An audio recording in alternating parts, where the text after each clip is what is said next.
Welcome to your place for research, innovation, news, insights, and commentary. This is your Research Business Daily Report, where we are sponsored today and all this week by Toluna, bringing people and brands together for decision-making via the world's largest social voting community. Schlesinger Associates, along with Mark Research, announced introduction and funding of a Young Professionals Grant. It's going to offer 10 young qualitative researchers the chance this year to attend the fall QRCA Annual Conference in New Orleans. To qualify, you must be 35 years of age or under and be holding a qualitative research position in the industry. Applications are being accepted at www.qrca.org/YPG. Next, the White House requested $1.2 billion to fund the Census Bureau in 2015, and so, as you would expect, the House of Representatives decided that's too much money, and they cut about $250 million from that request. But this time it wasn't just the Republicans doing the slicing and dicing. They were joined by Democrats, both parties substituting pet project spending for what some experts claim is essential funding for the Census Bureau's American Community Survey and testing for the 2020 census. MRA's Howard Feinberg wrote in outstanding detail about the Census Bureau cuts and in some instances explained how illogical they really are.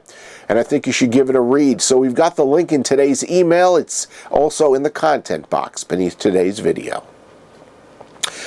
Moving on, since the start of RBDR, I have been trying to get Tim Macer, the research industry technology expert. He's the managing director of Meaning Limited, to sit down with us for an interview. Well, last week, success. Tim and I sat down at the Casro Technology Conference, and although our conversation exceeded 10 minutes, please give it a view. I promise you will not only not be disappointed, you'll be really pleased by all the content I think you're going to pick up. Tim, there's a tremendous amount of technology, obviously, that is all over our industry. And I'm wondering if it has, in my mind, it has some negative impacts as well as a lot of very positive impacts. Well, what's your point of view about it? Oh, well, undoubtedly, yes. It's a positive and a negative. I mean, a lot of the technology that's there is opportunistic. So people have seen there's an opportunity, there's a new way of doing something, and so they've developed the technology. And we all know that a lot of these things are then looking for, they're looking to be the answer to a question that maybe people have and maybe they don't. Yeah. So that's one of the things, because often the new technology, it then takes a while for people to figure out how to use it in a proper research context. Which leads me to ask the next question, which is, are we running before we've really crawled or walked with a lot of these? Because I look at mobile, and there is so much that is being tried and tested week after week by all kinds of different clients and suppliers that wasn't even anticipated. And I don't even know if that's being shared well enough because of the competitiveness of the marketplace. Yes. Well, there's a huge amount of stuff out there in mobile, and there's no two ways about it. That if mobile has a lot of virtues. One of the things is that a lot of people now have these devices, and it is the way that people are choosing they want to take surveys. So, but it's also built on just the premise, as you just pointed out, that everyone's got a mobile phone, and it's almost attached to their body, and it's with them 24 hours a day. So why don't we try to use it as a research tool? And it's almost like going after it with as a very blunt instrument rather than a very targeted select instrument. Well, yes, except it is a great opportunity. I mean, we need to clarify, of course, that we mean in developed countries, and we need to have a smartphone, and you need to have good, well-developed data networks for people to be using data contracts and so on. So, excuse me, it doesn't work in every context.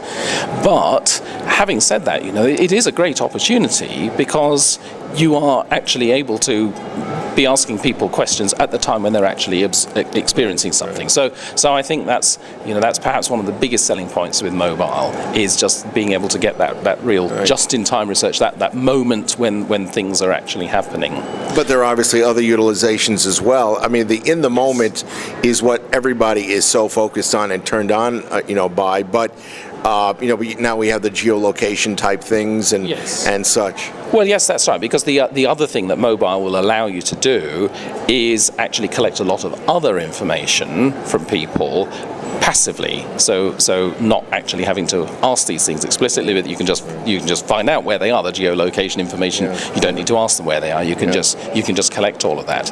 But you see, that actually then brings up another issue that you have with it, because to make use of all of those things which are actually more useful from a research point of view, so the paradata and the incidental data that you're collecting, the passive data that you're collecting, you can't just do that in a browser.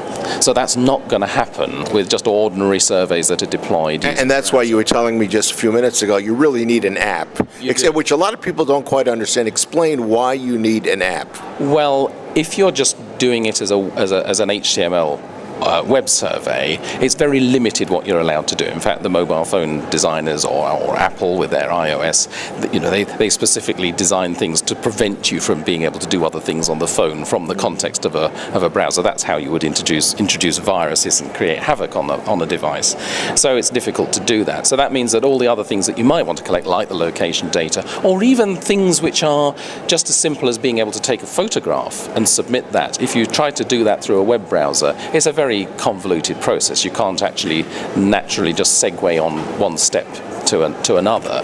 Whereas if you have an app, you can design the whole thing to do that. But the app doesn't just magically get itself onto the phone. You have to download that, and then that means there has to be an element of trust involved and a slightly more long-term relationship than you would have with just a hit-and-run survey. And it seems to me that we're going to run into app wars, apps competing against each other for favor and for a place in the research side of things, and we're going to have to make choices company by company as to which app we want to use and why. Yes. Well, that's right. I mean, usually people have plenty of space on their phone for lots of apps. I mean, it reminds me of a story I heard several years ago when CAPI was much more prevalent, and all these the research companies that spent a lot of money equipping their field force with that, and when a machine went in for repair, suddenly they might find that a machine had come from one of their rivals for repair, and it was actually because the interviewer had forgotten whose machine it was, and these same interviewers would often have 4 or 5 different laptops in their cupboard for all the different fieldwork companies that they worked for. Whereas, of course, now you don't have to have a different device; you can just have a different app on it, and so it's a lot easier to do. But yes, there could be competition. I mean, I think it means there's going to be a certain amount of loyalty from participants in which panel they're going to belong to. But what I'm getting at is Research Now might have a preferred app or apps. USAMP might, etc. They will do, and they will all be different. And in actual fact, it's worse than that, because sometimes it might actually be the same app,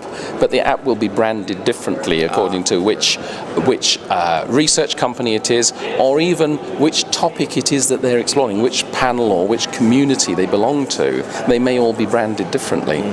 So do you agree with me that we're running too much and not taking the time to really understand and to make adaptations to all this technology to make the best possible use of it in research? Well, I think there's an implication there that's a bad thing to be doing that. I mean, opportunities present themselves. Market research is an entrepreneurial activity, unless you're actually doing government-funded social research. It is an entrepreneurial activity. But I hate to interrupt you, but I know where you come from on the other side of the Atlantic. The British researchers in particular seem to be much more focused on doing things right. And they have said to me over and over again, the difference here between us and people in the States is that in the States, you guys are looking to make money on the research, and standards, well, okay, important, but not as important as making money. Maybe that's just a bit of clever marketing. I don't know. You don't believe that's the case? In general? I don't. I think it's about the priorities that people place on these things. Right. I think it's too easy to say that standards are higher, or there's a higher level of compliance in Europe as there is in the United States. I see some great research going on here, and I see firms that pay a great deal of attention to it, and there's good and bad. There's good and bad everywhere. Mm-hmm. But I think there has been a lot of criticism of this, particularly in Britain. There's been criticism of this, that companies have focused too much on this and too much on the purity, to the extent that clients are not necessarily interested in that as well. On the other hand, if you don't pay attention to this, then you can actually get found out big time, because and what you're getting at with the clients is that maybe an 80% certainty level on the research results is good enough instead of 95 or 97 or 98 because of the time factor. Yes, and that's right. They tend to think it's not important until it matters. Again, I remember an example of one of the firms that I was working with, where they had a client who sent the auditors in to monitor what they were doing, because their satisfaction tracker had gone down by a few percentage points month on month, and they couldn't explain it otherwise, and so they sent their auditors in to audit the company. And so at that point, suddenly the methodology really did matter, and it was important for the firm to have got all of that sort of thing right.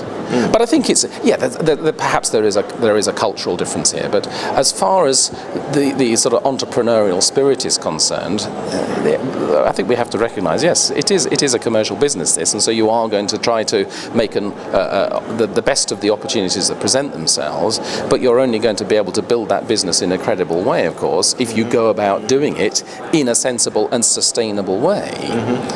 And that's quite a big issue at the moment, is sustainability, particularly with what's happening with response rates at the moment.